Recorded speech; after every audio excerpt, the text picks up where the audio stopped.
Hi, and welcome. You're listening to the X22 Report. My name is Dave, and this is episode 1576A, and today's date is May 24th, 2018, and the title of the episode is the FDIC preparing for another credit crisis?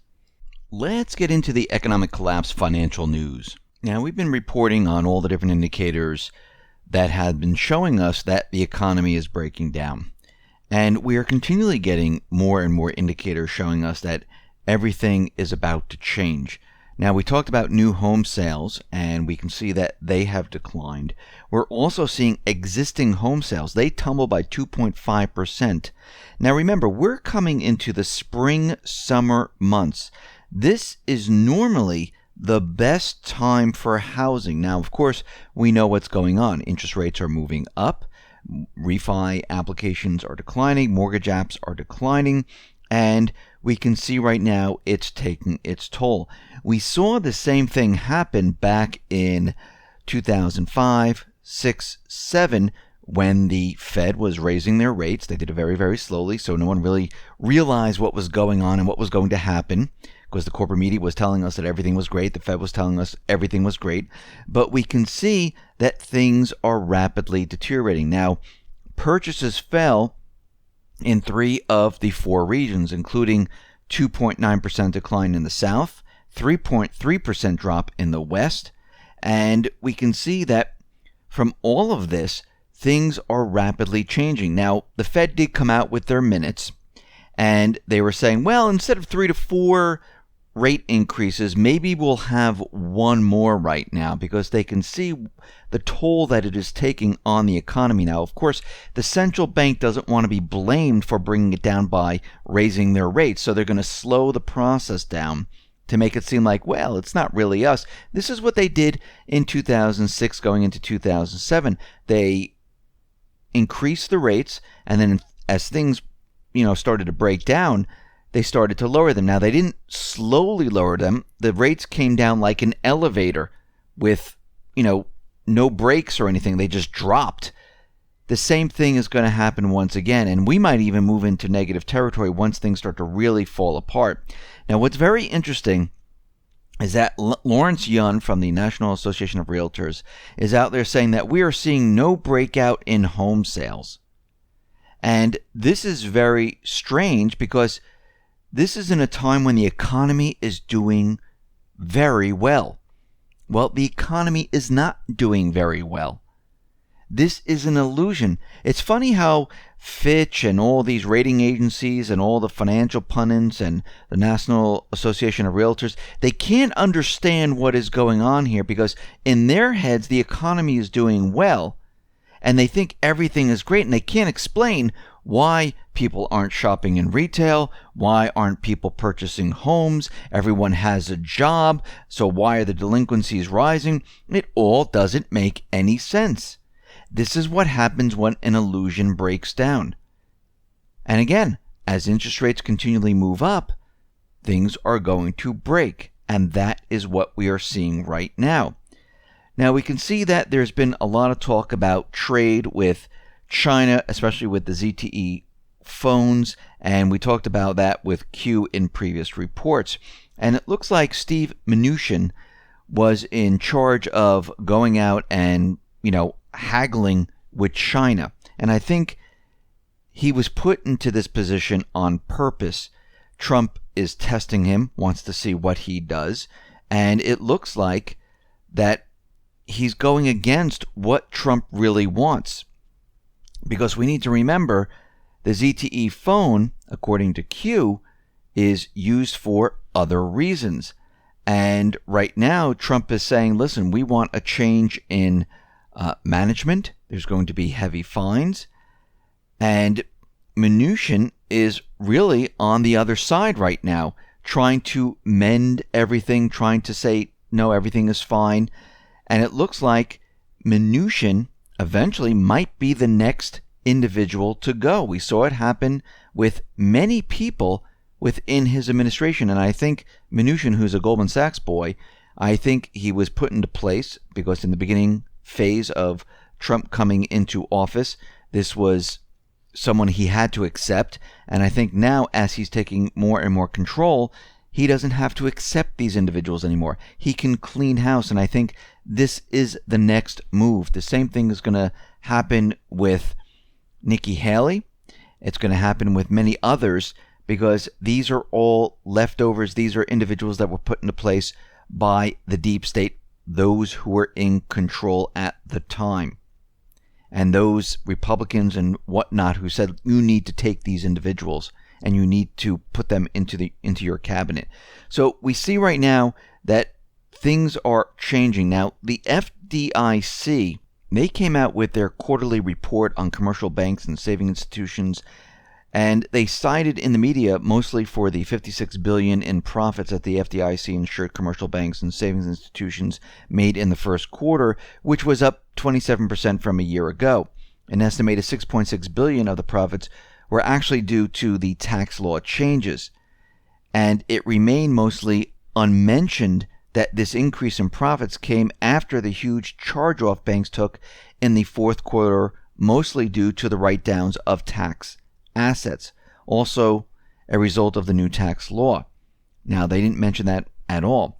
Now, these write-downs slashed bank profits in the fourth quarter to $25 billion, the worst quarter since the Great Recession. Now, the FDIC said the following: we had an undue disruption to the financial system during the last downturn, and we don't want another one. So they said an undue disruption. Well, that's when banks stop lending. That's when credit freezes up in a credit-dependent economy. Everything then comes to a halt. Paychecks start bouncing. Deliveries stop. Everything stops because there's no credit. Credit freezes. And these warnings about the end of the credit cycle aren't coming out of the blue, because we've seen in other data that defaults in subprime auto loans and subprime credit card loans are already surging. These are early flags that the credit cycle has entered the next phase. We also see that individuals aren't taking out loans, because we've seen, and we reported on this, that this is declining. Mortgage applications are declining. Refinance applications are declining. We see all of this happening at the same time, which means we're heading down the same exact path that happened back when? Yes, right before the financial crisis of 2008. And the FDIC is out there warning everyone we don't want to have the same thing happen again. They're basically telegraphing that we're headed towards a credit crisis once again. Now, Russia, they are continually purchasing gold. They have added to their gold reserves. They are surging above 1,900 tons. They are the fifth largest in the world. And we see right now that they keep on adding gold. I mean, through April 2018, the Central Bank of Russia has added 2.3 million ounces of, or approximately 71.54 tons of gold. And they've been adding gold like crazy. Now, why are they adding all of this gold? Well, if it's a confidence booster. Because when the system breaks down and countries are scrambling, and also you have to remember the countries are repatriating their gold. There's a reason for all this.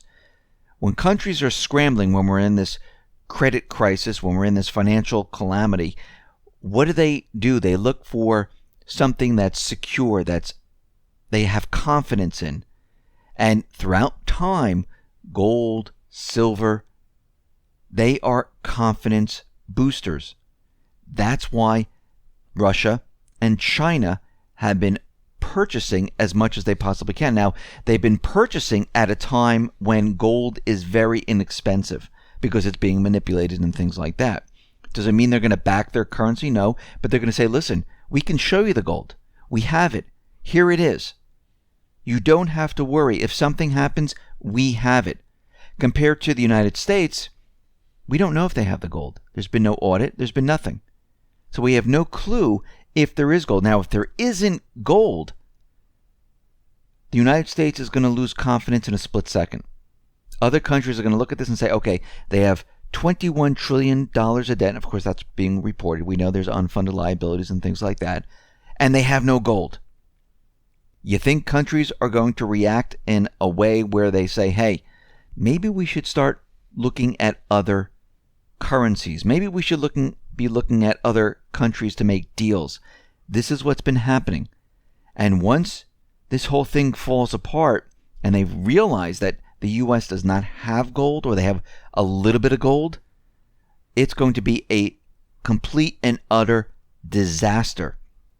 Now, Russia is saying they are ready to ditch the dollar. Now, remember, China and Russia, they've been creating the entire system so they can break away from the dollar in a split second. They won't need the dollar at all.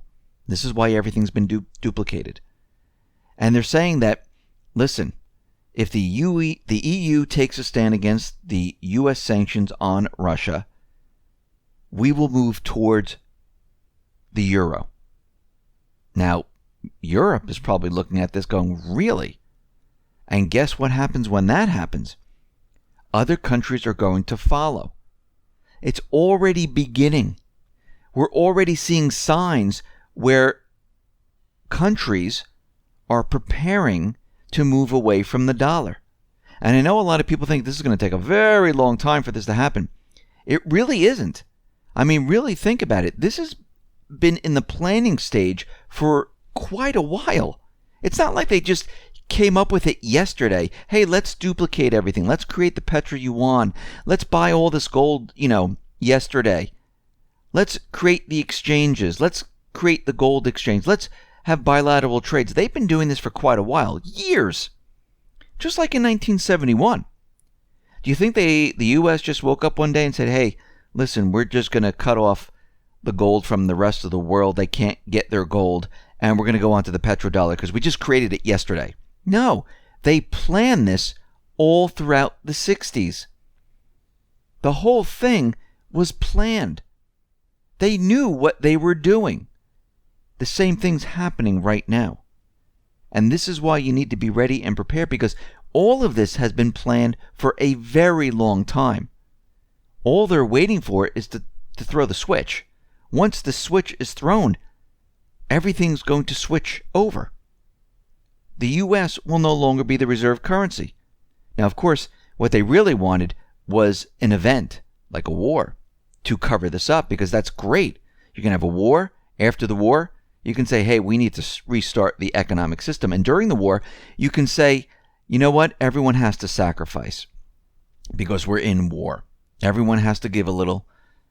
And this is the perfect excuse they use each time their system breaks down.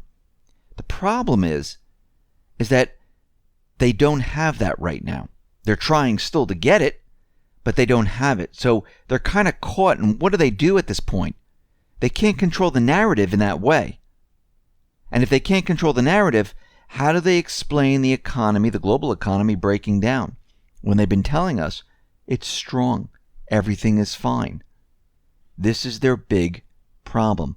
But no matter what, we're going to be going through this crash scenario. We're going to be going through this transition.